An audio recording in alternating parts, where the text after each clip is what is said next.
ভালোবাসার সীমানা পেরিয়ে লিখেছেন প্রিয়স্মিতা তেহেজি প্রায় পর্ব সংখ্যা 91। কণ্ঠে জান্নাতুল ফেরদৌস মনি। খলিল শিকদারের দাফন কাফনের পর অনেকটা সময় পেরিয়ে গেছে, কেটে গেছে অনেকগুলো ঘন্টা, কিন্তু এখনো বাড়িতে ফেরেনি প্রণয়। কোথায় আছে, কি করছে, খেয়েছে কিনা জানে না প্রিয়তা। ফোনটাও সুইচ অফ। এই না জানাটা প্রিয়তার শান্তি নিতে পারছে না। দুশ্চিন্তায় হাঁসফাঁস করছে, তো বন্ধ হয়ে আসছে তার। প্রাণটা ছটফট করছে তৃষ্ণায়। মানুষটা এত জেদি হলো কেন? এটার কুলকিনারা খুঁজে পায় না এই রমণী। প্রিয়তার শরীরও আর চলে না। সবটুকু শক্তি নিংড়িয়ে যখন বিছানায় আছড়ে পড়ে, তখন পাশে থাকা যান্ত্রিক ফোনটা ৬৬ বারের মতো ভেসে ওঠে। The number is have dial is correctly switch off. অতঃপর আবারও চুপ হয়ে যায় যন্ত্রটা। তারপরে চারপাশে নামে ভারী নীরবতা। প্রিয়তার মনে হয় এই নিস্তব্ধতা তাকে গিলে খাচ্ছে। নিজের কৃতকর্মের জন্য অনুশোচনার অগ্নিদণ্ডে দগ্ধ হচ্ছে সে। সময় বাড়ার সাথে সাথে শরীরের উত্তাপ বাড়ে বহু করে। এই গুমোট গরমে, শীতে কুঁকড়ে যাচ্ছে মেয়েটা। তীব্র শীতের তাপে মরিচের ন্যায় লালচে বর্ণ ধারণ করেছে চোখ মুখ। রুক্ষ সূক্ষ্ম ঠোঁটে যেন চৈত্রের খরা নামে প্রচণ্ড পানি পিপাসায় কর্ণনালী শুকিয়ে কাঠ হয়ে যায়। এত জ্বর গায়ে নিয়েও প্রিয়তা কোনো মধ্যে চিন্তার ব্যাকুলতা নাই। দুচোখের কর্নিশ বেয়ে নোনা জল গড়িয়ে পড়ে। প্রিয়তার নিকট প্রণয় কতটা অসহায় সেটা বুঝতে গেলে আগে অনুভব করতে হবে বাবা মা ব্যতীত এই এক অন্ধ পথশিশু যতটা অসহায়। নিজের বলা তিক্ত বাক্যগুলো যতবার মনে আসে, ততবার প্রিয়তার বুকটা অসহ্য বেদনায় দুমড়ে মুচড়ে যায়। সে কি এতটাই খারাপ হয়ে গিয়েছিল? সে একবারও ভাবলো না এই কথাগুলো প্রণয় ভাই কতটা কষ্ট পাবে, তার মনে কতটা আঘাত লাগবে, মানুষটা তাকে কতটা ভালোবাসে। কিসের এত জেদ? এসব ভাবতে ভাবতে জ্বরের ঘরে ছটফট করে কাঁদতে কাঁদতে লুটিয়ে পড়ে প্রিয়তা। বুকের সব থেকে গোপন কুঠুরিতে লুকিয়ে ফেলতে ইচ্ছে করে নিজেকে। আবারও যখন মনে হয় প্রণয় কি করেছে, তখন বড় অসহায় লাগে তার। এ যেন ধর্ম সংকট। ভালোবাসার মানুষটিকে যদি নিজেই পাপী মানতে হয়, ভালোবাসার আদালতে আবার কিসের পাপপূর্ণ? নীতি নৈতিকতার ঊর্ধ্বে এই জগৎ সংসার। সমাজকে অপরাধী বলে, প্রিয়তা তাকে অপরাধ বলে। আর প্রিয়তা মোটে তেমন মেয়েদের কাতারে পড়ে না যারা ন্যায় নীতি দোহাই দিয়ে ভালোবাসার মানুষটিকে ক্ষতবিক্ষত আঘাত করে। এত বড় কলিজা যে নেই প্রিয়তার, তার স্বীকারোক্তি। আমি সেই মহান মহিষী নারী হতে পারবো না যারা কিনা ন্যায় নীতি এবং আদর্শের জন্য ভালোবাসা বিসর্জন দেবে। বড় আমি সেই পাপিষ্ঠ নারী যে কিনা ভালোবাসার জন্য ন্যায় নীতি আদর্শ বিসর্জন দেবে। প্রয়োজনে ভালোবাসার মানুষটির হাত ধরে এই নরক বাস করবে, নরকের পথে হাঁটবে দুজনে একসাথে, দুনিয়ার এপার থেকে ওপার পূর্ণ মিলন ভূমিতে। যে মানুষ হিসেবে নিজেকে সবটুকু পবিত্রতা বিসর্জন দিতে রাজি হবে। খুব খুব খুব খারাপ সে, খুব নিকৃষ্ট হতেও রাজি, তবুও তার ন্যূনতম অপরাধবোধ কাজ করবে না ওই মানুষটার জন্য। কিন্তু মনের শান্তির জন্য হলেও সত্যি জানাটা প্রয়োজন। কিন্তু কিভাবে? শরীরটা তার ক্রমশ খারাপের দিকে যাচ্ছে। জল ছাড়া মাছ যেমন তরপায়, তেমনই সে তার আসক্তি বিনা তরপাচ্ছে। প্রেম তৃষ্ণায় চলে যাচ্ছে তার ভিতরটা। প্রিয়তার মনে আঘাত দিয়ে সহ্য করতে পারেনি নিজেও। তার ফলশ্রুতি এখন 103 ডিগ্রি জ্বর। অশান্তিতে একপাশ ওপাশ করতে করতে একসময় চোখ লেগে আসে প্রিয়তার। নেতিয়ে পড়া দুর্বল শরীরটা অবেশ হয়ে আসে ক্লান্তিতে। তন্ডা জেঁকে বসে চোখের পাতায় কনিশের দুপাশে নোনা জলে রেখা শুকিয়ে যায়। ভেজা চোখের পাপড়িতে বারবার সেই নরম আদর অনুভব হয়। ঘুমের মধ্যে নড়ে চড়ে ওঠে প্রিয়তা। শক্তপোক্ত ভারী বস্তুটা খামচে ধরে আর একটু গভীর ঘুমে তলিয়ে পড়ার প্রয়াস, কিন্তু ভাবনা অনুযায়ী কিছু হয় না। কিছুটা সময় যেতে নিঃশ্বাসের হাঁসফাঁস করতে থাকে রমণী। নরম দুর্বল শরীরটা পাহাড়ের তলে চাপা পড়ে থাকার মতোই অনুভব। নিঃশ্বাস নিতে পারে না, অস্থিরতায় ঘুম ভেঙে যায়। শরীরে অমানবিক চাপ লাগিয়ে প্রিয়তা অবচেতন মনে সুখের ভরে ভেসে ওঠে। তবে বেশিক্ষণ চোখ বুজে সুখ অনুভব করতে পারে না। নিঃশ্বাস নেওয়ার তাড়নায় জেগে ওঠে। তৎক্ষণাৎ অতি পরিচিত পুরুষের গন্ধের সাথে ঘামের মিশ্র গন্ধ নাসারন্ধ্রে প্রবেশ করে প্রিয়তার। অতি অনাকাঙ্ক্ষিত গ্রাণের নেশে আচ্ছন্ন হয়ে পড়ে সে। প্রিয়তার অবৈধটা ঝুলতে বুঝতে পারলো এক বিশাল দেহের অস্তিত্ব। প্রণয় দাবনীয় অলিঙ্গনে নরম প্রিয়তা গলে যেতে চাইল তার ছোট্ট বুকের গভীরে জমা হতে থাকলো আদরে সেই পুরুষের ভারী ভারী দীর্ঘশ্বাস। রক্তের অনুতনিতে মিশে গেল নির্দয় পুরুষটা। নিঃশ্বাস বন্ধ করে ঠাই মরার মতো পড়ে রইল কিছুক্ষণ। অনেক কিছুই বলতে চায়, কিন্তু গলা দিয়ে যেন তার টু শব্দটুকু বের হয় না। ধীরে ধীরে চোখ মেলে তাকায়, পরনে গোলাপি টি শার্ট, দুজনের চাপে ছিঁড়ে যাওয়ার উপক্রম। টি শার্টের ভেতরে ঢুকে ঘুমানোর কেমন অভ্যাস, কাঙ্ক্ষিত মাথাটা দেখতে পায় না প্রিয়তা। ঢোক গিলে কাপা হাতে নিচের টি শার্টের ভেতরে গলিয়ে দিতেই সামনে সামনে আঙ্গুলগুলো নরম স্নিগ্ধ চুলের গভীরতা পায়। তার দুর্বল হাতটা চুল ধরে নাড়ানোর চেষ্টা করে, কিন্তু পুরুষালী শক্তির নিকট পরাস্ত। তার পাখির ন্যায় ছোট্ট বুকটা বাচ্চাদের মতো মুখ লুকিয়ে আছে প্রণয়, যেমন কোনো অবুঝ শিশু তার সব থেকে নিরাপদ স্থানে মাথা লুকিয়ে থাকে। টি শার্টের ভেতরে মুখ গুজে এমনভাবে জড়িয়ে আছে যেন ছেড়ে দিলে চিরচেনা প্রিয়তা হারিয়ে যাবে। প্রিয়তার বুক ভার হয়ে আসে, আবারও তপ্ত অশ্রু জমতে থাকে চোখের কোণে। অভিমানী কণ্ঠে বলে, সারাদিন যেখানে ছিলেন ওইখানেই যান, কেন এসেছেন আমার কাছে? আপনাকে না ছুতে বারণ করেছি, তাহলে আবার কেন স্পর্শ করেছেন? বলতে বলতে কণ্ঠ ছিঁড়ে কান্না বেরিয়ে আসে প্রিয়তার। তার বাক্য ফুরায় না, তার অমানবিক চাপ বেড়ে যায়। পুরুষটা যেন তার সর্বন্ত, যতটা নিবিড়ভাবে আঁকড়ে ধরা যায়। আহা, চেপে ধরার কৌশলে সামান্য ব্যথা পায় রমণী। ঠোঁট ফুটে ব্যথা তোর আর্তনাদ বেরিয়ে আসে। বিপরীত দিকে কিছু বলতে নিতেই শুনতে পায় এক সর্বত্র হারানো পুরুষের অসহায় আকুতি। তোমাকে বুকে জায়গা না দিলে আমি কোথায় ঘুমাবো জান? আমি কি তোমাকে ছাড়া ঘুমাতে পারি বলো? তুমি তো ছটফট করেছিলে আমার জন্য। মিথ্যা কথা। রমণীর প্রতিবাদী স্বর। তুমি বললে কি আমি মেনে নিব আমার জানকে? আমি কি চিনি না আমার জান আমার কাছে মিথ্যা বলতে পারে না? সত্যি বলছি, আমি নিষ্ঠুর পুরুষকে দেখতে পারি না। দেখতে না পারলে চোখ বন্ধ করে রাখো, কিন্তু আমি এখন ছাড়তে পারবো না। My battery is low, I need charging right now. আমি কি ইলেকট্রিক বোর্ড? আমার জন্য তো তাই। আমার পাপমোচনের মন্দিরে আপনাকে আমাকে তোমার আমার পাপমোচনের মন্দিরে আমাকে ঠাঁই দে, এখানে হয়তো বা তোমার হতো। এত ভালোবাসেন যেহেতু, ওগুলো করার সময় কি আমার কথা একবারও মনে পড়েনি? এই কথাগুলোর জবাবে কোনো প্রত্যুত্তর করলো না প্রণয়। শুধু জবাব না দিয়ে অধৈর্য হয়ে ওঠে রমণী, নাকের পাটা ফোলায়। বলুন, শাস্তি দিয়ে আমায়। আগে আমার প্রশ্নের জবাব দিন। কি প্রশ্ন? আমার কথা কেন ভাবলেন না? প্রণয় সোজাসাপটা জবাব, আমি অন্য কারো কথা ভাবিনি, আমি শুধু নিজের কথা ভাবি। এটা আমাকে বলা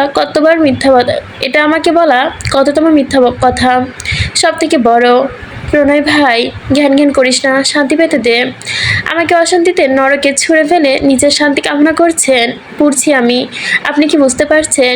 উদ্রেক না দেখিয়ে কেবল হাসলো প্রণয় আরামের তোটে। চোখ বুঝে বলল, আমি পৃথিবীর কারোর সাথে কোনো দেনাবেনা করি না। আমি আমার জান, আমার পৃথিবী আমার বাসিন্দা। তো তুই অশান্তি থাকলে আমি কি করব? স্বার্থপর লোক একটা গল্প শুনবি কি? মোমবাতির ভেতরে থাকা সুতোটা বলে উঠল, জ্বলছি তো আমি, তাহলে তুমি কেন গলে যাচ্ছ?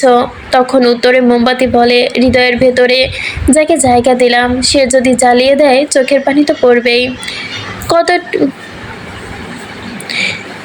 মনটা একটু বুঝলেও না প্রিয়তা, তবে অজান্তে বুকের ভেতর ধক করে উঠল। আমাদের চোখের সামনে নিগুড় ভালোবাসার কত শত বাস্তব উদাহরণ থাকে, অথচ আমরা সেগুলো দেখতেও পাই না। আপনি কিন্তু আমাকে গুলিয়ে দিচ্ছেন, তাহলে গুলিয়ে যা। কেন পড়াচ্ছিস আমায়? আপনি কি জানেন না কত বড় অপরাধী তুই ছাড়া পৃথিবীর সবার কাছে? আমি নন, কারণ তুই আমার পৃথিবী। এতটা স্বার্থপর মানুষ আছে, খুব শীঘ্রই তুই আমার থেকে বড় স্বার্থপর হয়ে যাবি রক্তে চাপা। শুধু অপেক্ষা কর সঠিক সময়ের। মানে, আচ্ছা তুই পৃথিবীতে কাকে বেশি ভালোবাসিস? কেন? আপনাকে। আমি ব্যথিত। পুরো পৃথিবী বিলীন হয়ে গেলে চলবে? খুব। পুরো পৃথিবীর বিনিময়ে যদি আমি বিলীন হয়ে যাই চলবে? পৃথিবী হয়তো চলবে, কিন্তু তফাৎ হবে, আমার ধ্বংস হয়ে যাবে। জবাব শুনে ঠোঁট কামড়ে হাসে প্রণয়। আমাকে বাঁচাতে পুরো সিভিলাইজেশন ধ্বংস করতে পারবি? নিজের রক্তের শেষ বিন্দুতে চেষ্টা করব। আমি কিন্তু সিভিলাইজেশন ধ্বংস করিনি, দিব্যি দুনিয়া ভরে মানুষ বেঁচে আছে। কি? তুই একটা গাধা। গাধা বলতেই রেখে গেল প্রিয়তা। এখন যদি আপনার গলাটা টিপে দে। প্রিয়তা এবার আরো রেগে গেল, প্রণয়কে ঠেলে দিল, মৃদু কণ্ঠে বলল, এই মিয়া উঠুন বলছি, আপনার মতো ফাজিল বাটার সাথে আমার কোনো সম্পর্ক নেই। প্রিয়তা ঠেলাঠেলিতে রামধমক দিল প্রণয়। আরেকটু হাত পা ছোটাছুটি কর, একদম ঠ্যাং ঠুং ভেঙে বিছানায় বসিয়ে রাখবো। কি পেয়েছিস আমায়? আমার ভালোবাসা থেকেও দূরে ধরাতে চাচ্ছিস? আমি যে কষ্ট পাচ্ছি বুঝতে পারছিস না? কেন ছলনা করছিস আমার সাথে? কেন আমার পাপিষ্ঠ হৃদয়ে ছুঁয়ে দিয়েছিলি? কেন আমাকে পাপের ঝলসে জীবনটাই নিজের বুকে আগলে রেখেছিলি? কিন্তু তুই আমার দেহ মন তোর নেশা ধরিয়ে দিয়েছিস। বোঝ, তোর নেশা কতটা ভয়ঙ্কর ছিল। আমি ডাকে নেশায় ভুলতে পারি, কিন্তু তোর নেশা আমি কখনো ভুলতে পারিনি। এই দুনিয়া উল্টো পাল্টে গেলেও আমি তোকে ছাড়বো না, ছেড়ে থাকতে পারবো না এক মুহূর্ত না। আর এখন তুই আমাকে ভালোবাসা না দিয়ে জীবন্ত পুড়িয়ে মারার পায়তারা করছিস। এবার আর সইতে পারল না প্রিয়তা, দুহাতে প্রণয়ের গলা জড়িয়ে ধরে ডুকরে কেঁদে উঠল। নিজেই নিজেকে কষ্ট দেখতে পারছে না। আমাকে যে এতটা কষ্ট দিলেন তার বেলায় কিচ্ছু না, তাই না? আমি তো সরকারি মাল, যত খুশি কষ্ট দেওয়া যায়। হাসলো প্রণয়, মাথা উঁচিয়ে প্রিয়তার ফুলকো গালে হাত দিল। হ্যাঁ, আমি কষ্ট দিয়েছি, আমি আদর করব, আমি ব্যথা দেব, আমি সব মলম লাগাবো। প্রিয়তার কান্নার তীব্রতা বাড়ল। ছোট ছোট দুই হাতে পুরুষালী পৃষ্ঠদেশ আঁকড়ে ধরল, বাচ্চাদের মতো হাত পা ছড়িয়ে কাঁদতে লাগলো। প্রিয়তা পুরুষের ভারী মস্তক পুনরায় চেপে ধরল। খোঁচা খোঁচা দাড়িযুক্ত মসৃণ গালে হাত রাখলো রমণী। আপনি আমার কথায় অনেক কষ্ট পেয়েছেন, তাই না প্রণয় ভাই? অনেক হার্ট হয়েছেন। কথার মাঝে লম্বা শ্বাস টেনে নিল প্রিয়তা। আমাকে আপনি আমার ভালোবাসেন প্রণয় ভাই, একদম আগের মতো। মারুন বকুন, তবুও আপনার করে নিন। আমি আপনার হতে চাই। বিশ্বাস করুন, আপনার এই কথাগুলো শুনিয়ে সারাদিন আমি একটু শান্তি পাইনি। চুপচাপ সব ভদ্র বাচ্চানে মুখ বুজে শুনছিল প্রণয়। তবেও যত বিশ্বাস থাকুক, অবুঝ মন তো বুঝে না, কোনো ব্যাখ্যা খুঁজে না। তাই প্রিয়তার বিষাক্ত কথাগুলো তার বিক্ষত হৃদয়টাও যেন বুঝলো না। ও প্রণয় ভাই, রাগ করেছেন? ঝাঁকিয়ে ডাকলো প্রিয়তা, তার কণ্ঠে ঘোর মাদকতা। নারীদের কোমলতা মুখ গুজে লম্বা শ্বাস টানলো প্রণয়। রাগ তো করেছি, খুব করেছি। প্রণয়ের কণ্ঠে অভিমান ঠের বুঝতে পারলো প্রিয়তা। রাগ ভাঙেনি বুঝতে পেরে ঠোঁট উল্টানো, নাকের পাটাতন ফুলিয়ে বলল, ওই যে কান ধরেছি, বললাম তো সরি। আপনি আমাকে মারবেন মারুন, বকবেন বকুন, তবু একটু হাসুন। ও প্রণয় ভাই। প্রিয়তার আহ্লাদিক কণ্ঠ উপেক্ষা করতে পারে না প্রণয়। বুক থেকে মাথা উঁচিয়ে প্রিয়সীর বুকে জ্বালাতপ্ত অধর মিলাতে নিষ্ঠুর মানবটা শিমুল তোলার ন্যায় যেন শরীরে বিচরণ করতে লাগলো। তপ্ত রমণীর মিলনের ঘটতেই ধনুকেনে বেঁকে গেল কমনীর শীর্ণকায়া। বিশালায় চাপা পড়ে অক্সিজেনের অভাব অনুভব করে রমণী। বার কয়েক শিউরে ওঠে মেয়েটা। জ্বরের সাথে প্রেমের ঝাল মিশে যেন তাণ্ডব চলছে অস্তিত্বে। কয়েক মিনিট অতিবাহিত হতেই প্রিয়তা শুনতে পেল একখানা অত্যন্ত আবেগী বেসামাল কণ্ঠ। তোমার জ্বরের ওষুধ আমি, আমার ব্যথার ওষুধ তুমি, আমার আসক্তি তুমি, তোমার আসক্তি আমি। আমাদের পৃথিবী খুব ছোট, শুধু তুমি আর আমি, আর আর আমাদের কলুষিত জীবনে একটি পবিত্রতা তুমি, আমার পাপের মন্দিরের একমাত্র দেবী। প্রণয়ের গলা জড়িয়ে ধরল প্রিয়তা। আমিও তো পাপী হতে চাই। যে পবিত্রতা থেকে আপনি দূরে, সে পবিত্রতা আমারও প্রয়োজন নেই। সাথে সাথেই নরম গলায় ধমক দিল প্রণয়। আস্তে কথা, ব্যথা ভাবিত। প্রিয়তার জবাব দিল না একটু। পিঠ জড়িয়ে ধরে শক্তভাবে কেঁদে ওঠে। বুক চিরে দীর্ঘশ্বাস বেরিয়ে আসে প্রণয়ের। পাশে বালিশে মাথা রেখে লম্বা করে শুয়ে পড়ে। নাতুক কোমল দেহটা তনু টেনে হিঁচড়ে বুকে তুলে নেয়। সুগন্ধি দীর্ঘ কেশ চুকলে ডুবিয়ে দেয় নাক। যদি আমাকে ক্ষতবিক্ষত করে সহ্য হতো, তাহলে তো এইটুকু বিষাক্ত আমি হাসি মুখে সহ্য করে নিতাম। একদম শান্ত হয়ে গেল প্রিয়তা। আদুরে বিড়াল ছানা নেয় মুখ গুজে রইল উষ্ণ বিছানায়। দুহাতে প্রশস্ত বন্ধনী সুখের আবেশে আস্তে আস্তে মিলে যেতে লাগলো দুজন। শুরু থেকে কালো শার্ট দুটোর বোতাম কাপা হাসতে খুলতেছিল প্রিয়তা। পিটানো চওড়া বুকে নরম ঠোঁট চেপে বারো কয়েক এটা করতে ভালো লাগে প্রিয়তার। ঠোঁট কামড়ে নিঃশব্দে হাসে প্রণয়। অবাধ্য হাতে দুটো অভ্যস্তভাবে গলিয়ে দেয় প্রিয়তার টি শার্টের ভেতর। শক্তপোক্ত রুক্ষ দুহাতে চোখের পলকে ছুঁয়ে দেয় মসৃণ পিঠ। শিউরে ওঠে প্রিয়তা। অনুভূতিগুলো যেন লাফিয়ে উঠছে। প্রণয়ও খুব করে অনুভব করছে তার ছোট্ট চানটাকে, মোমের মতো নরম দেহটাকে। প্রণয়ের হাত বাড়িয়ে রমণীর ঘাড় গলা কপাল পরক করলো। ভীষণ গরম। প্রণয় দ্রুত শোয়া থেকে উঠে বসতে চাইলো, কিন্তু তার বুঝি জো নেই। একটুখানি হলেই বুকের পাশে রেখে সজোরে ধাক্কা দিল প্রিয়তা। প্রিয়তার পাশে দৃষ্টি রেখে দুর্বল কণ্ঠে হারালো, কি করছিস জান? সর, উঠে দে আমায়। প্রণয়ের পেটে দুপাশটা পা মেলে বসে আছে প্রিয়তা, লম্বা চুলগুলো অভিনবভাবে পিঠ ছড়িয়ে রেখেছে। বড্ড রূপবতী লাগছে তাকে। প্রিয়তা জেদ ধরলো, কোথাও যাবে না কেন? আমি আদর খাবো আরো। আচ্ছা কি? কথাগুলো বুঝতেই চোখ বড় করে ফেললো প্রণয়। হুম, খাবোই খাবো। প্রণয় আতঙ্কিত হয়, প্রিয়তাকে বোঝানোর ভঙ্গিতে বলে, জান লক্ষ্মীটি, তুই জেদ করিস না, তুই এখন হুঁশে নেই। কথা শেষ করতে পারলো না প্রণয়, তার আগে কালচে লার ঠোঁটে তর্জনী আঙুল চেপে ধরে প্রিয়তা। ধীরে ধীরে উগ্র হতে থাকে। প্রিয়তার উগ্রতা দেখে আস্তে করে প্রণয় বলে ওঠে, আস্তাগফিরুল্লাহ। আবারও কথা সমাপ্তি করতে দিল না প্রণয়ে। তার আগে প্রিয়তা যেন আরো ইন্টিমেট হওয়ার চেষ্টা করলো। প্রণয় নিজেকে নিয়ন্ত্রণ হারাতে লাগাম টানছে ক্রমশ, কিন্তু প্রিয়তার অবাধ্য হাত যেন তা করতে দিচ্ছে না। একে একে আস্তে আস্তে দুজনে উন্মাদনা চরম পর্যায়ে পৌঁছে গেছে। জ্বরের করে এত এত দেখাচ্ছ আমায়, আমায় এত এত কাছে আসবে তো? জ্ঞান আসলে রক্ত যাবা, আমার গায়ে ঘৃণিত পশু রক্ত, তা তো তুমি জানোই। আপনি যদি পৃথিবীর শ্রেষ্ঠ পাপী হন, আমার মন কি মানবে? আমার মন আপনাকে যে স্থানে বসিয়েছে সেখানটা তো পূর্ণ ছাড়া আর কিছু নেই। আমি আপনাকে চাই প্রণয় ভাই, আপনার ভালোবাসা চাই। আমাকে নিন, আপনার মাঝে ভালোবাসুন। ভালোবাসবো সত্যি। হুঁশে ফেরার পর আবার দূরে সরে দিবে না তো? না, সত্যি দিব না। তিন সত্যি। প্রিয়তার লোভ দেখানো যেন এবার চরম পর্যায়ে পৌঁছাতেই প্রণয় যেন আর নিজেকে ধরে রাখতে পারলো না। হঠাৎই দুজনের মাঝে আলাদা এক শক্তি যেন ভর করলো। নিজেদের ভুবনে ধীরে ধীরে তলিয়ে যেতে লাগলো একে অপরে। সর্বকালে শ্রেষ্ঠ সুন্দরী তুমি আমার। তুমি ফুল নও, তবে ফুলের চেয়েও বেশি সুবাস তোমার স্নিগ্ধ মায়াবতী।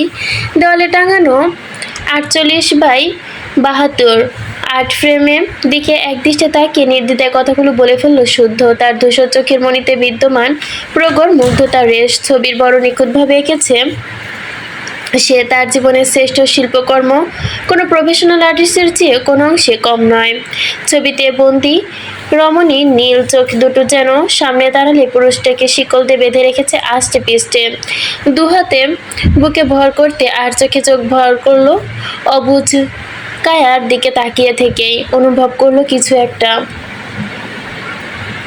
না পাওয়া ভালোবাসার তীব্র থেকে তীব্রতম আসক্তি, না জানা সেই শুদ্ধ। হয়তো নিষিদ্ধ জিনিসের প্রতি এমন টান থাকাটাই মানুষের জন্য বেশি হয়। কিছু বুঝে ওঠার আগে শুদ্ধ কেবল জানে তার ভালোবাসা একটা রোগ, এই মরণবেদী একটা পাগলাটে অনুভূতি, যা হাড়ের ডাক্তার আবুতে চৌধুরী শুদ্ধকে সংক্রামিত করেছে। এ কেমন অনুভূতি যা দেখা যায় না, কিন্তু যতই দেখা যায় ততই তৃষ্ণা বাড়ে, পিপাসা কেন মেটে না? এত সুন্দর কেউ হয়, ভাবতে ভাবতে আর উন্মাদ মনে হয় নিজেকে। তার পকেটে হাতে সিগারেটের প্যাকেট থেকে একটা সিগারেট ধরিয়ে ঠোঁটের ভাঁজে গুজে নেয় শুদ্ধ। চোখ বুঝে লম্বা একটা টান দিল সিগারেটে। নিকোটিনের বিষাক্ত ধোঁয়া ফুসফুস ভর্তি করে নিয়ে দগ্ধে দাও দাও করে চলছে তুষারের অনল। ছবি দুপাশে হাত রেখে মুখ ওপরের দিকে ঝুলে আছে শুদ্ধের। রক্তিম নেশালো চোখে তাকে বিড়বিড় করলো, জানো পাখি, কল্পনায় তুমি যখন আমার চুলে হাত বুলিয়ে দাও, আমি স্পষ্ট সেই শিহরণ অনুভব করতে পারি। তুমি যখন ভীষণ মায়া ভরে আমার বুকে টেনে নাও, হারানোর ভয়ে আমি চোখ বন্ধ করে চাপড়ে ধরি তোমায়, তবুও চোখ খুলে যখন তুমি আমায় ছেড়ে গেছো, এই যাতনা আমি সহ্য করতে পারি না পাখি। কষ্ট হয়তো লোভী মনটাকে আমি কিছুতেই দিতে পারি না। তোমার জন্য এমন করে থাকি পাখি। প্রণয়ের এমন কল্পনা, মেঘের এমন কল্পনায় তোমার সঙ্গে আমি ঘর বেঁধেছি পাখি। ওইখানে তুমি শুধু আমার গৃহিণী হও, আর আমি তোমাকে মেলা ভালোবাসি। চোখের কোণে জমে উঠেছে নোনা পানি শুদ্ধের। দু চোখের মনি চিকচিক করছে, চোখ দুটো জুড়ে গেছে সেই বিস্তীর্ণ হাসিতে। আমি জানি এই মুহূর্তে তুমি সুখের নিদ্রায় মগ্ন। আমার অভিশাপ লাগুক তোমার, আমি অভিশাপ দিলাম তুমি সুখী হও, আরো সুখী হও, আরো ভাগ্যবতী হও। আমার ভাগের সবটুকু সুখ তোমার হোক। মাছ ভাতের সাথে 3 বেলা সুখ মিশিয়ে খাও, তবে আমার টেবিলে নয়, অন্যের টেবিলে। তবে তুমি ভুলে ভাবতে পারো না যে আমি দুঃখে আছি, আমিও সুখে আছি। তোমার ওই সুখটুকু দেখে আমার এই জীবন সার্থক। শুধু তোমাকে পাইনি বলেই সাগর পেয়েছি চোখে, হিমালয় পেয়েছি বুকের বাঁ পাশে। তোমাকে পেয়ে গেলে হয়তো এসব পাওয়া হতো না। কি আশ্চর্য তাই না? দিন যেত মোর সুখে, তুমি সুখে আছো বলেই হয়তো এসব আমি পাচ্ছি। এই হাসি, এই খুশি, এই কাঁদি, সবই আমার। জানো পাখি, তুমি থাকলে এসব কি আর পাইতাম বলো? দুগাল বেয়ে টুপটুপ করে অশ্রু জড়িয়ে পড়ে যেন তার। পাওয়া না পাওয়া জীবন তীর একই ঘাটের ঝুমুর নূপুর চাওয়ার চোখে হন্য জীবন পাওয়াটাকেই ব্যর্থ করে। ছবির কপালে কপাল ঠেকিয়ে কণ্ঠে বিষাদময় সুর তুলে শুধু বলে, আমি মনে হয় বামুন হয়ে চাঁদে হাত বাড়াই, ঝলসে যাবো জানি, মানছে না মন খানি, পাবো না জেনেও মিছে মিছে কেন তোমাকে ছুতে চাই, আমি কেন বারবার প্রেমে পড়ে যাই, এই জন্মে পাই বা না পাই পর জন্মে চাই। কাছে পিঠে কোনো মসজিদ থেকে ভেসে আসছে মৃদু আজানের সুর। জ্বর ছেড়ে গা ঘেমে নিয়ে স্নান করে ফেলেছে যেন মেয়েটা, ঘাড় গলা বুক ভিজে একাকার, দু একটা চুল মুখে যাচ্ছে লেপটে, শরীরে একদম ঝরঝরে ফ্রেশ লাগছে প্রিয়তার। কি আশ্চর্য, রাতে সেই দাপুটে জ্বরে কিছু এখন আর অবশিষ্ট নেই, কোনো প্রকার ওষুধপত্র ছাড়াই বিদেয় হয়েছে। আসলে কি ওষুধ লাগেনি, নাকি প্রিয়তার জন্য কার্যকরী পৃথিবীর শ্রেষ্ঠতম ওষুধ লেগেছে? বিষয়টা ভাবতে ঠোঁট কেলিয়ে হাসে প্রিয়তা। দাঁতের সাথে ঠোঁট লাগতে ক্ষতবিক্ষত ঠোঁটের তীক্ষ্ণ পীড়া অনুভব হয়। ঘুম ভাঙার পরেও বেশ কিছুক্ষণ চুপ করে শুয়ে থাকলো প্রিয়তা। এভাবে জড়িয়ে থাকতে আরাম লাগছে, বুকের ভীষণ ভার যেন দম বন্ধ হচ্ছে, কষ্ট হচ্ছে শ্বাস নিতে। তবে এই মিষ্টিটুকু যত্ন যেন খুব ভালো লাগে প্রিয়তার। প্রিয়তা চোখ বুজে হাসে, মানুষটাকে বুকের গহীনে আরেকটু জায়গা করে দিয়ে দু হাতে বুক পিষ্টে আঁকড়ে ধরে। প্রিয়তার আদরে সামান্য নড়ে চড়ে ওঠে প্রণয়, আরেকটু দৃঢ় হস্তে বাঁকানো কোমরটা আঁকড়ে ধরে জাম বেশ ঘুমের প্রস্তুতি নেয়। ঘুম ভাঙাবার একেবারে বাচ্চাদের মতো মাথাটা পড়ে আছে প্রিয়তার গলার কাছে, কতটা নিষ্পাপ লাগছে দেখতে। সকাল সকাল মন প্রাণ জুড়ে যাচ্ছে যেন প্রিয়তার। গত রাতে সব কথা যদি পরিষ্কার মনে নেই, আবছা আবছা নিজের কৃতকর্মে মনে পড়তে লজ্জায় মিয়ে যাচ্ছে প্রিয়তা। তবে সেই কাঙ্ক্ষিত মুহূর্ত দেখতে পারে না। কালো কুচকুচে চুলে পুরুষালী পুরুষে কপাল ঢাকা পড়ে গেছে চুলে, ধৈর্য ধরে তাড়াহুড়ো করে কপালে পড়া চুলগুলো পেছনে সরিয়ে দিল প্রিয়তা। ঠোঁট নামিয়ে নিগিরভাবে চুমু আঁকলো চকলেট ললাটে। ঘুমের মধ্যেই যেন হাসলো পুরুষটাও। এই লোকটার সাথে তেরামি করতে মোটেও ভালো লাগে না প্রিয়তার। এক কম্পিউটারের নিচে এক বালিশে শুয়ে আছে দুজন। প্রিয়তা উঠে যেতে চাইলে পুরুষালী শক্ত হাত ঠেলে সরিয়ে দিতে পারলো না, বরং প্রভাব পড়লো বাড়লো যেন আরো। প্রণয় যেন ঘুমের মধ্যে আরো শক্ত করে চেপে ধরেছে মেয়েটাকে। ঠোঁটা ঠেলাঠেলি হতেই হাঁপিয়ে ওঠে প্রিয়তা, 2 সেকেন্ড বন্ধন করার চেষ্টা করে। এত সকাল সকাল মানুষটাকে সে জাগাতে চায় না, তাই ধীরে স্বর্ণপণে ঘুম থাকা দরুন হাত দুটো যথেষ্ট নিথিল, তাই ছাড়িয়ে নিতে সমর্থ হলো প্রিয়তা। খুব সাবধানে হাত দুখানে ছাড়িয়ে নিয়ে নিজের কোমরের ভাঁজ থেকে অতঃপর ধীরে ধীরে নিচে নেমে সরে গেল, মাথার নিচে বালিশটা টেনে দিয়ে গেল কোমর পর্যন্ত। কমফোর্টার জড়িয়ে উন্মুক্ত পিঠটা উপর হয়ে শুয়ে আছে প্রণয়। চলে যেতেই যেন এক অদৃশ্য ইগনোর করলো না প্রিয়তা। তার বেহায়া চোখ দুটো বেলাজের মতো কেবল তাকিয়ে গিলে খেচ্ছে যেন লোকটাকে। অনুশীলনকৃত পিঠের প্রত্যেকটা ভাঁজ সুদৃঢ় সুস্পষ্ট। দেখতে দেখতে প্রিয়তা একটা জিনিস খুব করে লক্ষ্য করলো, সব আছে কিন্তু পুরো পিঠে কোথাও একটা তিল নেই। পুরো পিঠে যেন নিড অ্যান্ড ক্লিন। নিজের এমন নির্লজ্জ মার্কা কাজকর্ম দেখে নিজে বেকুবনে গেল প্রিয়তা। অদৃশ্য হতে নিজেই নিজেকে ঝাটকা মেরে বলে ওঠে প্রিয়তা। নিঃশব্দে বিছানা থেকে নেমে পড়ে। পরনে তার গত রাতে প্রণয়ের কালো শার্টটা। এটা গতকাল রাতে কোথায় জানি ছুঁড়ে ফেলেছিল প্রিয়তা, মনে নেই, তবে প্রণয় খুঁজে এনে পরিয়ে দিয়েছে। আর মোড়া ভেঙে ফ্লোরে পা রাখতে কণ্ঠ ছিঁড়ে মৃদু আর্তনাদ বেরিয়ে আসে প্রিয়তার। ধূপ করে পড়ে গেল মেঝেতে। শীত দ্বারা বেয়ে যেন তীব্র শীতল স্রোত নেমে আসছে তরিতই। চোখের কোণে পানি চলে এসেছে প্রিয়তার। শরীর যেন ব্যথায় পেকে গেছে। শরীরের এই প্রচণ্ড মাত্রার ব্যথায় আবারও পেনকিলার খেতে হবে। হুট করে মেজাজ খারাপ হলো প্রিয়তার। ঘাড় নুয়ে রাগান্বিত চোখে প্রণয়ের দিকে তাকিয়ে দাঁত খিচে বলল, বেসামাল কন্ট্রোললেস ব্যাটা ছেলে। লম্বা লম্বা নিঃশ্বাস ফেলে নিজেকে স্বাভাবিক করার চেষ্টা করলো প্রিয়তা। আস্তে করে উঠে যেতেই ওয়াশরুমে গোসল করে ফজরের নামাজ আদায় করে নিয়ে চলে গেল প্রিয়তা। ততক্ষণে ইনায়া উষা নিচে নেমে নাস্তা বানানো শুরু করে দিয়েছে। উষা আটা মাখাচ্ছে, ইনায়া স্নেহাকে কোলে নিয়ে পায়চারি করছে, এটা ওটা করার চেষ্টা করছে, কিন্তু দুধের বাচ্চা কিছুতেই শান্তি দিচ্ছে না। মেয়েটাও হয়েছে মায়ের নেওটা। বাপ ভাই কখনো উল্টো পড়ে ঘুমাচ্ছে, কিন্তু এই ছাউটা দেখো ইয়ানার সাথে উঠে পড়েছে। রাতে জ্বালায় বাপে আর দিনে জ্বালায় ছাউ বাচ্চা। এটাই হচ্ছে ইনায়ার জীবন। প্রিয়তার নিচে এসে নাস্তা বানাতে যোগ দিল ইনো। প্রিয়তার ডাকে পিছে ফিরে তাকায় ইনায়া। প্রিয়তাকে রান্নাঘরে দেখে চড়াও হলো, চোখ রাঙিয়ে বলল, এই এই তুই এখানে এসেছিস কেন? তোকে এখানে আসার পারমিশন কে দিয়েছে? লে হালুয়া। প্রিয়। ইনায়া চটে গেল, মেজাজ দেখে ফোঁস করে উঠলো। ছাড়লো না প্রিয়তাও।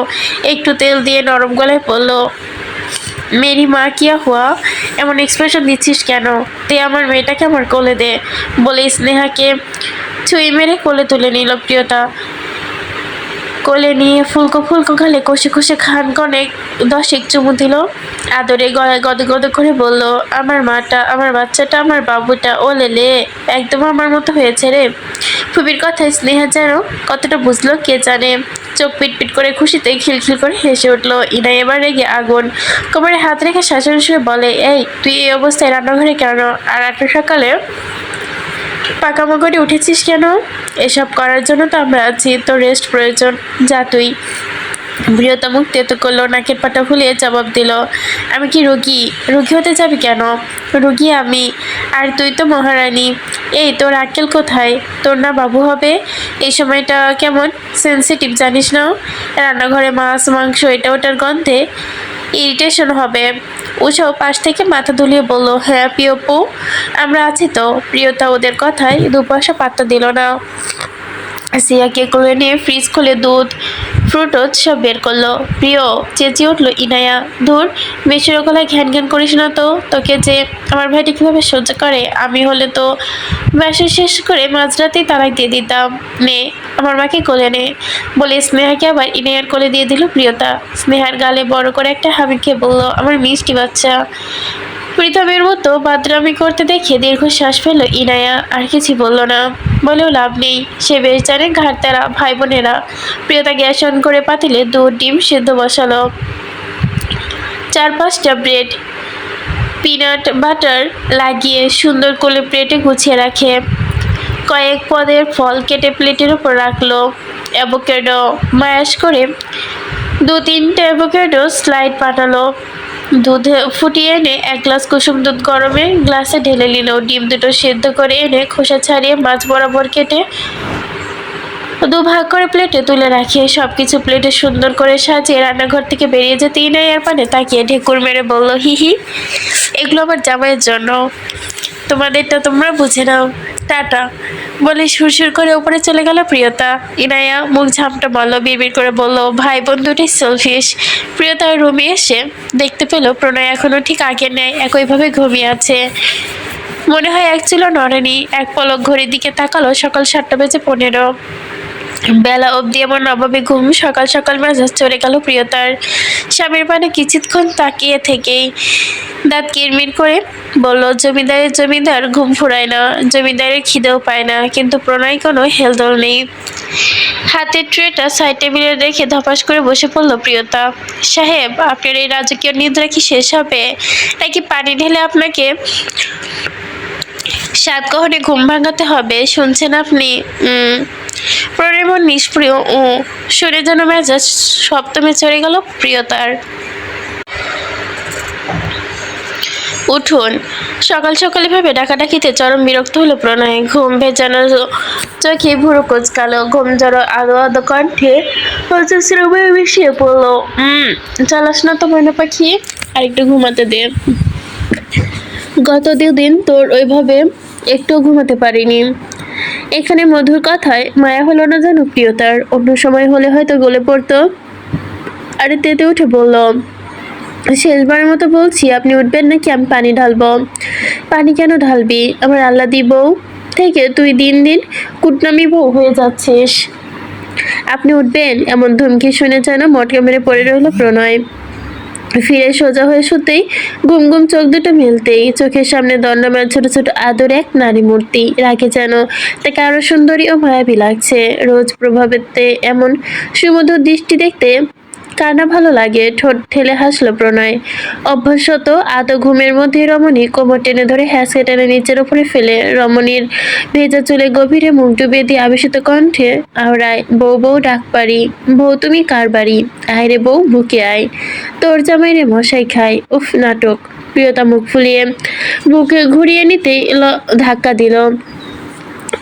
একটুকু ছাড়লো না প্রণয়। প্রিয়তাকে ঘুরিয়ে শুয়ে দিল নিচের জায়গায়। গলায় মুখ ডুবিয়ে ভেজা চুলের গ্রানে মাতাল হয়ে উঠল। আদর আদর, বউটা আমার খালি আদর পায়। প্রিয়তা মুখ বাঁকিয়ে বলল, এই স্বামীর বোন বোঝার চক্করে আজকে বাংলাদেশ জনসংখ্যা 18 কোটি ছাড়িয়েছে। ইসকি নির্লজ্জ বউ আমার। কি? হ্যাঁ, বুঝো না? একটা একটা করে ডাউনলোড দিতে দিতে সময় অপচয় হয়। এর থেকে ভালো হয় একসাথে 29 থেকে 25টা ডিম জমিয়ে একসাথে বাচ্চা ফোটাবে। আমাকে কি আপনি পোল্ট্রি মুরগি পেয়েছেন? চটে গেলে কেন? আমি তো বুদ্ধি দিলাম, এর জন্যই তো মেহনত করতে হয়। এই মিয়া সরুন তো আপনি। হুম। প্রণয় একটু বেশি নেশা চড়ে গেছে, তার দুর্বলতার সুযোগ নিল প্রিয়তা। ধাক্কা দিয়ে সরিয়ে লাফিয়ে নেমে গেল বিছানা থেকে। বউ, চেঁচিয়ে ডাকলো প্রণয়। অসহায় চোখে তাকালো, একদম চুপ। পুনরায় এগিয়ে এসে হাত ধরে টেনে শোয়া থেকে তুলে দিল প্রিয়তা। আর একটু ঘুমাই চান, এমন করিস না, বুকে আয়। প্রিয়তার কথা বাড়ায় না, বাহু টেনে ধরে বিছানা থেকে নামিয়ে দিল। হাত ধরে জোর করে নিয়ে গেল ওয়াশরুমে বিশাল মিররটার সাথে হেলান দিয়ে দাঁড়িয়ে আছে প্রণয়। বুকে হাত ভাঁজ করে একদৃষ্টে তাকিয়ে আছে 20 বর্ষীয় রমণী। বউ, এই কথাটা যতবার ভাবনে আসে ততটাই যেন অদ্ভুতভাবে মনে ধাক্কা দেয়। হ্যাঁ বউ, বউ তো আমার বউ, আমার কিশোর বয়সের সেই ছোট্ট পুতুল, যাকে বউ করার স্বপ্ন জীবনের আহ্লাদি ভর্তি করে গেছে প্রণয়। ওয়াশরুমের আয়নায় প্রণয় প্রিয়তাকে দেখছে না, দেখছে তার সামনে দাঁড়ানো 20 বছরের এক চরম বিষময়কে। মনে মনে হাসলো প্রণয়। প্রিয়তা কোমরে ওড়না পেঁচিয়ে ব্রাশে পেস্ট লাগিয়ে দিয়ে প্রণয়ের মুখের সামনে ধরলো। গিনির মতো হুকুম ছুড়ে বলল, হা করুন। মেয়েটার কর্ম দেখে ভুরু কুঁচকে গেল যেন প্রণয়ের। কিন্তু প্রিয়তা পড়েছে আরেক বিপদে। সে ভালো মতো নাগাল পাচ্ছে না প্রণয়কে। প্রিয়তার মুখ দেখে একচোট হেসে নিল প্রণয়। দেখতেও তো নাগাল পাচ্ছি না, একটু নিচু হন না, প্রোটিন শেক খেয়ে শক্তি বাড়িয়ে নিয়ে যান। প্রণয়ের সোজাসাপটা জবাব শুনে প্রিয়তা মনে হলো কান দিয়ে যেন ধোয়া বের হচ্ছে। ছিছি কি নির্লজ্জ ব্যাটা লোক। এই মানুষটার চেহারার এক্সপ্রেশন দেখে সরু চোখে তাকালো, ভুরু নাচিয়ে শুধালো, লজ্জায় এমন লাউশাকের মতো নুয়ে যাচ্ছিস কেন? By any chance? কথাটা ভাবতেই চোখ দুটো রসগোল্লার মতো হয়ে যায় প্রণয়ের। তুই কি এগুলোর কথা ভাবছিস? প্রিয়তা মন চাচ্ছিল জমিন ফাঁক হয়ে যাক ও ভেতরে ঢুকে যাক। চুপ করো নশবলোক, আস্তাগফিরুল্লাহ। কি পাক পবিত্র চিন্তা ভাবনা। আমি অন্য প্রোটিন শেকের কথা বলছি। তবে চটে গেল যেন এবার প্রিয়তা। তবে কি? ঠোঁট কামড়ে হাসলো প্রণয়। আলতো স্পর্শে ঘাড়ের কাছে চুলগুলো সরিয়ে দীর্ঘশ্বাস ফেললো নরম তাকে। তুই যেটার কথা ভাবছিস ওইটা best of the universe. By the way, I am craving for your protein. Can you feed me sweetheart? Priyota অনুভব করলো তার নিজের পায়ে কোনো শক্তি নেই। শুনুন প্লিজ জান, নো। এই নিরীহ পুরুষটার কণ্ঠে ফেটে পড়ে অসহায়ত্ব। হোয়াট? এখন আপনি খাবেন? খেতেই তো চাচ্ছি। এখন না, তাহলে কখন? ব্রেকফাস্ট করার পর। সত্যি বলছিস? প্রণয়ের কণ্ঠে মাদকতা ধীরে ধীরে গিলে খাচ্ছে প্রিয়তার আত্মবিশ্বাস। এই জান, চুপ, একদম চুপ। তুলুন আমাকে। কোথায়? কোলে। প্রিয়তাকে বিনা বাক্যে কোমরে উঁচিয়ে নিল প্রণয়। নেন এবার, হা করুন। প্রণয়ে তাই করলো। নিজ হাতে ব্রাশ করে দিতে লাগলো প্রিয়তা। মুখটা ধুয়ে দিয়ে খিলখিল করে হেসে উঠল। হয়েছে ম্যাডাম? নামিয়ে দিল প্রণয়। প্রিয়তা তোয়ালে এনে গলায় ঝুলিয়ে দিয়ে বলল, গোসল সেরে নিন জলদি। বউ ব্রাশ করিয়ে দিল, গোসলটাও করিয়ে দিত, ভালো হতো না? না, নিজের কাজ নিজে করুন, আত্মবিশ্বাসী হন, বলে মুখ ঝামটা মেরে চলে গেল প্রিয়তা। শোন না রে জান। দাঁড়ালো না প্রিয়তা, তৃপ্ত হাসলো প্রণয়। পাকা পুরি আমার। গোসল ছুঁড়ে কেবল একটা ট্রাউজার পরে খালি গায়ে বিছানায় এসে বসেছে প্রণয়। সে তো শুভ্র শরীরটা বুকে পিঠে ঘাড়ে আনাচে কানাচে শুধু ক্ষত আর ক্ষত, নতুন পুরাতন নতুন নখের দাগগুলো দেখে প্রিয়তার মন খারাপ হলো, অনুতপ্ত হলো কিছুটা। প্রিয়তা তোয়ালে দিয়ে নিচের হাতে নখের চুলের পানি মুছে দিতেই তার অবস্থান প্রণয়ের দু পায়ের মাঝে। ফ্লোরে দাঁড়িয়ে দাঁড়িয়ে চুল মুছে দিচ্ছে। প্রণয়ের চুপ করে বসে আছে। সেও তাহলে প্রিয়তা তো উত্তপ্ত করছে, জ্বালিয়ে মারছে রীতিমতো। প্রিয়তা অতিষ্ঠ হয়ে বলল, উফ, এত চালান কেন, আদরতে বলে গালে এগিয়ে দিল প্রণয়। প্রিয়তা টুপ করে চুমু খেলো বা গালে, এরপর ডান গালে এগিয়ে দিল প্রণয়। এই বেচারের কি দোষ, এটাও দে। ডান গালেও চুমু দিত, পরপর আদরে আদরে ঠোঁট, কপাল, নাক সবখানেই দিল। চুল মুছে তোয়ালেটা বারান্দায় মেলে দিল প্রিয়তা। ম্যাট কফি কালার টি শার্টটা পরিয়ে দিল গায়ে। খাবারের ট্রে হাতে বিছানায় পা ভাঁজ করে বসলো। মাখন লাগানো ব্রেডের টুকরোতে মুখে তুলে দিয়ে বলল, 2 দিন না খেয়ে না ঘুমিয়ে শরীরটা কি হাল করেছেন। আমার তুই হলেই চলবে বলে প্রিয়তাকে হাত থেকে ব্রেকফাস্টের টুকরোটা হাতে নিয়ে হা কর। চোখ টলমল করলো প্রিয়তা। আমি তো খেয়েছি, তুই খাসনি। আমি কি তোকে চিনি না? সত্যি খেয়েছি। তর্কে জড়ালো না প্রণয়, স্পষ্ট করে বলল, তবু আবার খা, আমার সামনে খা। প্রিয়তা আর কিছু না বলে খাবারটুকু মুখে নিতে গা গুলিয়ে আসে। চমকে উঠলো প্রণয়, অস্থির হলো। জান, যেন আমার ময়না পাখি, তুই ঠিক আছিস? তোকে খেতে হবে না, তুই বরং চল, এখন ডাক্তারের কাছে যাবি বলে উঠে যেতে নিল প্রিয়তা। বলতেই উঠে যেতে নিল প্রিয়তা। প্রণয় উত্তেজিত হয়ে তড়িঘড়ি করে কোনো রকম খাবারটুকু পানি দিয়ে গিলল। পাগল প্রেমিকের বুকে টানে সান্ত্বনা দিয়ে বলল, আমি ঠিক আছি না, তুই এক্ষুনি যাবি। বল, তোর জন্য 24 ঘন্টায় দেশের বেস্ট গাইনোলজিস্ট হায়ার করব। যদি বলিস বিদেশ থেকে আনবো। মোমের মতো ছোট্ট কোমল দেহখানে চাপটে ধরে থরথর করে কাঁপছে নিষ্ঠুর পুরুষ। লাগবে না, আমি তো ঠিক আছি। আর্লি প্রেগনেন্স, এখন এগুলো কমন। তাহলে বাচ্চার দরকার নেই। আমি তোর কোনো কষ্ট দেখতে পারবো না। উফ, এসব কষ্ট না, চুপ করুন তো। তবুও ভয় হয়। একটু হবে না বলে থামলো প্রিয়তা। তবে আমার অসুবিধা করছেন আপনি। চকিতে তাকায় প্রণয়। তড়িৎ বেগে মাথা নাড়িয়ে বলে, বল জান পাখি, কি কষ্ট দিচ্ছি আমি? আমি আপনাকে খাওয়াতে চাচ্ছি, শুধু আপনি তালবাহানা করছেন। তৎক্ষণাৎ মুখ হা করলো প্রণয়। লোকটার পাগলামি দেখে হেসে ফেলে প্রিয়তা। ওই চোখের গভীরতায় হারানোর যন্ত্রণা ছিল নাকি অসত্য বোঝা গেল না। খাওয়া শেষ করে পুনরায় প্রিয়নারীকে নিজের অস্তিত্বে মিলিয়ে দিতে লাগলো প্রণয়। নিজের আত্মাকে মিশিয়ে দিতে নিবিড়ভাবে আওড়ালো প্রণয়।